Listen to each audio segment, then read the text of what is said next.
জীবনের পথে কত কিছু হারালাম, কত কিছু পাওয়ার স্বপ্ন দেখলাম, কিন্তু শেষে বুঝলাম যা পেয়েছি তাই আমার জন্য যথেষ্টই ছিল। আমার প্রতিটি দাগ, প্রতিটি ভুল, প্রতিটি অপূর্ণতা সবই তো আমার নিয়তি। ঈশ্বরের লেখা কখনো ভুল হয় না। পরিপূর্ণতার খোঁজে ছুটে লাভ কি? ঈশ্বর যেমন বানিয়েছেন ঠিক তেমনই তো শ্রেষ্ঠ। আমি অপূর্ণ নই, আমি ঈশ্বরের সৃষ্টি, এটাই যথেষ্ট। তো সত্যি একজন ব্যক্তি বেশি কিছু আশা করে সেটা তো সম্পূর্ণই ভুল। সেই ব্যক্তিটি বুঝতেই পারে না যে আমার যতটুকু প্রাপ্য লেখা আছে, ঈশ্বর দিয়েছেন, সেটুকুই আমার কাছে আসবে বা আমি পাবো। এর থেকে আমি বেশি এক বিন্দুও পাবো না। সুপ্রভাত গোপুসোনা, সবাইকে বলো সবাই ভালো থেকো, সবাই সুস্থ থেকো। রাধা মাধব, তোমার চরণে কোটি কোটি প্রণাম। সকাল সকাল স্নান করে নিয়েছি, আর এখন 8টা বাজে, এটা সকাল না। উঠেছি ওই 6:30 নাগাদ, উঠে ছাদের কাজকর্ম সেরে স্নান করে সোজা ঠাকুর ঘরে, আর ঠাকুর ঘর থেকে তোমাদের আজকের ভিডিওটা আমি স্টার্ট করলাম। আমার জিএম সিম্পল লাইফে তোমাদের সবাইকে স্বাগত। কেমন আছো, কি করছো সবাই? তো চলো আমার সাথে থাকো, সঙ্গে সঙ্গে আজকে আমার সাথে থেকেই যাও। আর নতুন কেউ আসলে অবশ্যই চ্যানেলটা সাবস্ক্রাইব করে নিতে ভুলবে না, আর বেল বাটনে ক্লিক করতেও তো এইভাবেই দিনটা শুরু হয় প্রত্যেক দিন। রান্নার দিকে চলে গিয়েছিলাম। রান্না বলতে খুব সিম্পল রান্না আজকে হয়েছে। মা ওদিকে একটু ব্যস্ত ছিল, শরীরটা মোটামুটি আছে। তো বলেছিল যে এরকম বসাতে, তো আমি বসিয়ে দিয়েছিলাম। বসিয়ে দিয়ে নামানো আর হয়নি, বাকিটা মাই করে নিয়েছিল। হয়েছিল হচ্ছে পেঁপে, সিম সব কিছু দিয়ে এটা চচ্চড়ি মতন। আর এদিকে 1 বাটি মসুর ডাল। মসুর ডালটা বেশি করে করা হয়েছে যাতে দুবেলা হয়ে যায়, দুবেলার জন্যই করা হয়েছে আজকে একটু স্পেশাল করে। আদা, জিরে গুঁড়ো এসব দিয়ে আদা বাটা। আর এদিকে করলা আলু চচ্চড়ি বসানো হয়েছে। ভাতটা নামিয়ে দিয়েছিলাম। টুকটাক একটুখানি করে দিতে পারলে একটু হালকা হয়, সেই জন্যই আশা আর করা। তো এরপরে একটু আদার দরকার হচ্ছিল, তো আদাটা তো কুড়া নেই।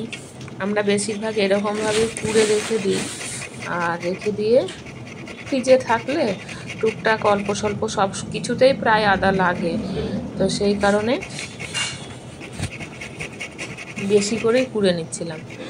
বেশি করে কুড়ে নিলে তাহলে কি হবে বলুন তো, কয়েকদিন চলে যাবে, এই আর কি, আর কিছু না। তো ঝটপট সেরে নিলাম। আর এদিকে অনেক সারাদিনে কাজ ছিল, এত কাজ যে মাথা টাথা ধরে গেছিলো, আপনাদের সামনে আর আসা হয়নি। চলো, কার কার ম্যাগি খেতে ইচ্ছে করছে চলে এসো। এটা 2টো ম্যাগি মিক্সচার হয়েছে, একটা হচ্ছে আটা আর একটা এমনি ম্যাগি, আটা ম্যাগি আর এমনি ম্যাগি।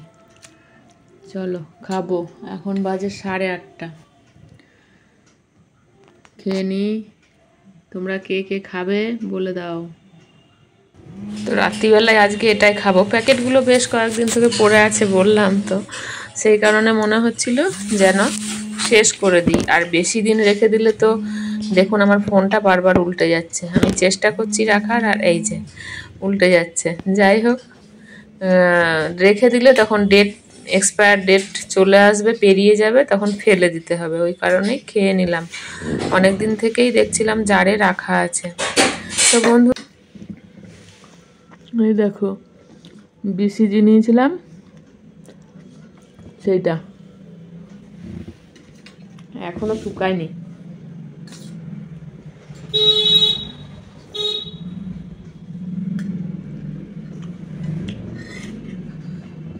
সামনে ম্যাগি,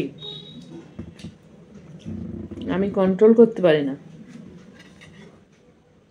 হাউ মাউ করে খেয়ে নেবো।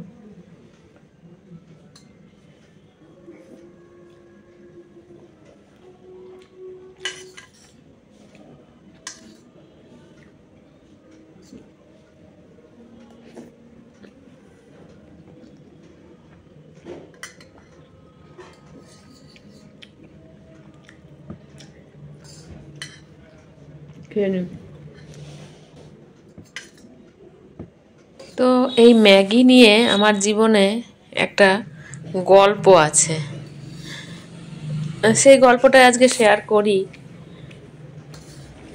একটা সময় এসেছিল যখন কাছের মানুষটা চলে গেল, তখন তো মানসিক অবস্থা খুবই খারাপ ছিল।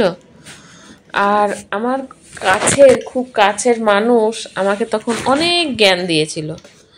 তো সেই জ্ঞানের কিছুটা শেয়ার করি, সামান্য একটা বলি, আরও বাকি তো রইল অনেক কিছু, যেগুলো আপনাদেরকে পরে পরে কখনো সখনো হয়তো শেয়ার করব।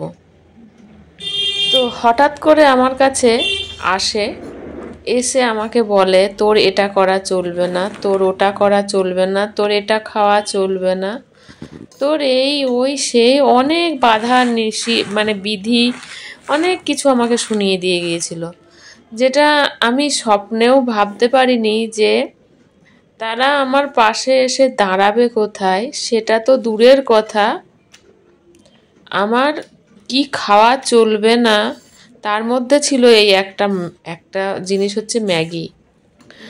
তো সেদিন খুব কষ্ট পেয়েছিলাম। অনেক আমার কাছের মানুষরা অনেক জ্ঞান দিয়েছিল।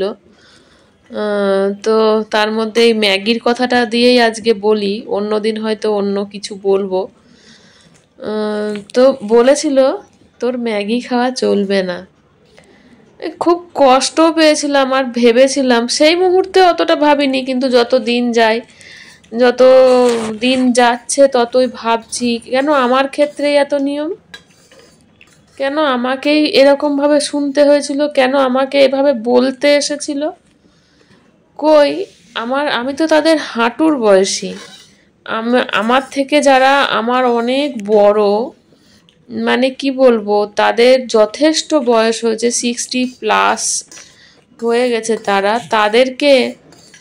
তাদের তো কোনো গতিবিধি, খাওয়া দাওয়া চলাফেরার কোনো বিধি নিষেধ আমি দেখতে পাই না, তারা সেসব মানে না আর সেভাবে তারা চলেও না।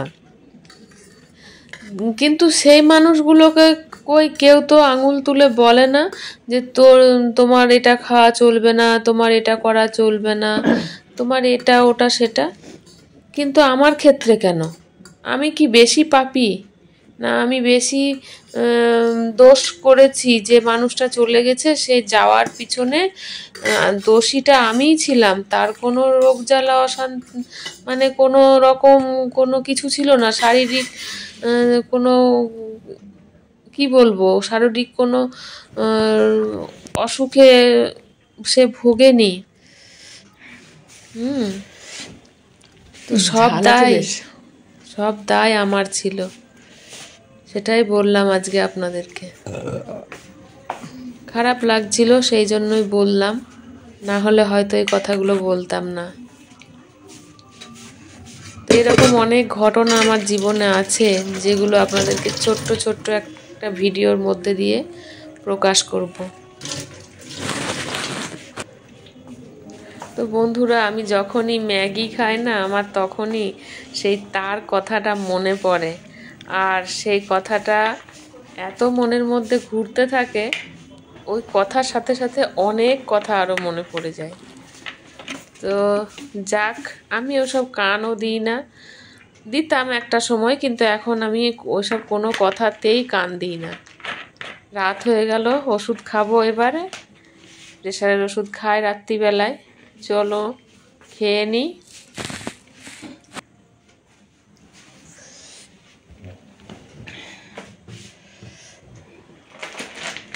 চলো খাতাপত্র নিয়ে বসি, কাজকর্ম করি। কাজ করা হয়নি, অনেকগুলো কাজ বাকি পড়ে আছে, কাজগুলো সেরে নিই। গুড নাইট সবাইকে। 8:30 পেরিয়ে গেছে, গুড নাইট তো বলতেই পারি। তো সবাইকে গুড নাইট বলে আমি আমার ভিডিওটা এখানে শেষ করে দেবো। সবাই ভালো থেকো, সুস্থ থেকো, সাবধানে থেকো। দেখা হবে নতুন কোনো ভিডিওতে, নতুন কিছু নিয়ে তোমাদের সামনে আবার হাজির হয়ে যাব। সবাইকে টাটা।